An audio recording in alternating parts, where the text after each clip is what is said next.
how did America's industrial economy decline? Because it certainly has. Those jobs have been gone for a long time, and those buildings, many of which were abandoned or razed, now are finally being considered worth reusing. And what really caused that decline in the United States? Okay. So how many hours do we have? That's right. Look, so yeah, I did a few number checks before this. So if you go back to 1970, about a quarter of American workers were in manufacturing. And if that were still true, we would have 40 million manufacturing workers today. We actually have 13 million at this point. Mostly that's not because we stopped producing manufactured goods. We actually still produce quite a lot. We import a lot, but it's still, even if all of those imports vanished, we would still be nowhere close to that kind of manufacturing economy. Most of it is, so actually, let me, there's two ways to look at this stuff. There's an economist's way of looking at it, which is obviously what I'm going to do, and then there's a kind of a social observer's way of looking at it. And each perspective is missing. The economist's view tends to be too cold and to miss the question of dignity, of place, of community. The social observers tends to miss do we actually need all those manufacturing jobs? Most of the jobs are gone because of technological change. We don't need as many people doing that kind of work as we used to. I believe Michael's first photograph there was the oldest, is of piers that have been torn down. So why are there no longer freight piers on the Hudson River? And the answer is not that we actually process less freight. It's because we don't do it the way we used to. There used to be back when Marlon Brando could have been a contender. There were 55,000 longshoremen in the New York area. There are now 4,000. And that's not because we've processed less freight. There's more stuff coming in than ever before, but it's all those, actually the best view I know is from the monorail at Newark Airport. Those massive, massive cranes lifting containers directly onto truck beds. And that's mostly where the manufacturing jobs went. Imports, trade contributed.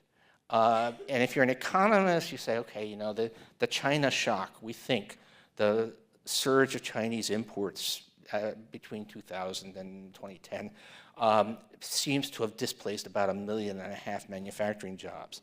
And if you're an economist, you say, oh, well, 1.5 million. I mean, 1.5 million American workers are fired every month. So that's, that's a crazy that's not number. a big thing. But on the other hand, what we learned, and this is that rips the heart out of communities. These are not an evenly distributed loss. So I think the question is, the main reason we're not a manufacturing economy is that we can satisfy the demand for manufactured goods with a lot fewer workers. It's the same reason that we used to be a country where most people were farmers. But what about the free trade agreement? I mean, I'm a New Yorker who grew up in Queens, so I have this vision, right, of bread being manufactured by Tasty. There was the Domino refinery and the Swing Line Staple Factory, some of you may remember, in Long Island City. And what about in the Bronx, which manufactured Farberware? Right? Didn't we all have Farberware because it came from the Bronx? Actually, those jobs didn't, disappear. They just disappeared from New York. Well, to a certain extent, they disappeared because they're just done with many fewer people.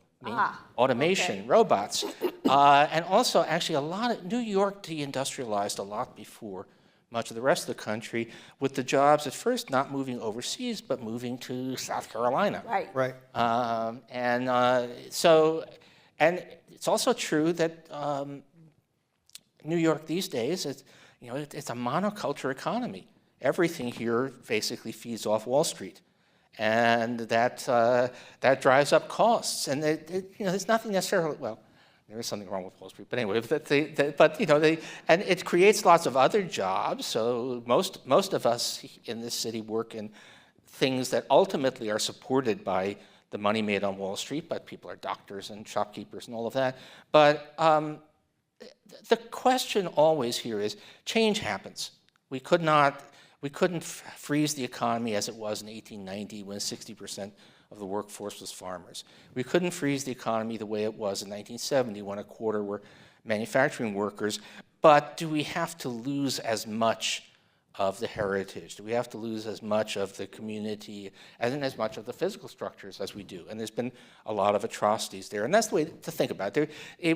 There was no way we were going to stay a mainly industrial economy. We are a post-industrial economy. That was fated. That's change happens. The question is, are we managing the change in a way that preserves at least some of what was good about the past? Yeah, so I want to follow up on this, and then before we get to Michael, because I think this is really important, especially in the New York metropolitan area and the pictures that are captured in this book. There is this new industrial economy that's emerging in the United States. Some of it's here in New York. I mean, I've been to the Brooklyn Navy Yard and to some of those places where there's a form of manufacturing happening there.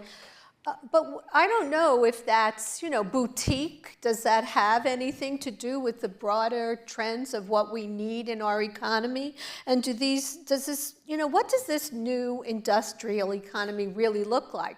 Are we going to reuse these old spaces in a functional way? This is problematic. I mean, sometimes some old industrial spaces can be repurposed really well. It turns out that actually older ones, but 19th century mills can often be turned into great residential spaces. Because they have really high ceilings and really huge windows. And the reason they have those is because before electrification, you had a big steam engine in the basement that was running cranks and pulleys, and you had a bar overhead. And you had to have high ceilings to transmit the power, and you had to have big windows because there were no electric lights. And that fortuitously turns out to make great condos now. But there are other things too, and there are ways you can save it. On the other hand, a modern factory looks very different from an old factory. It's a lot more machines.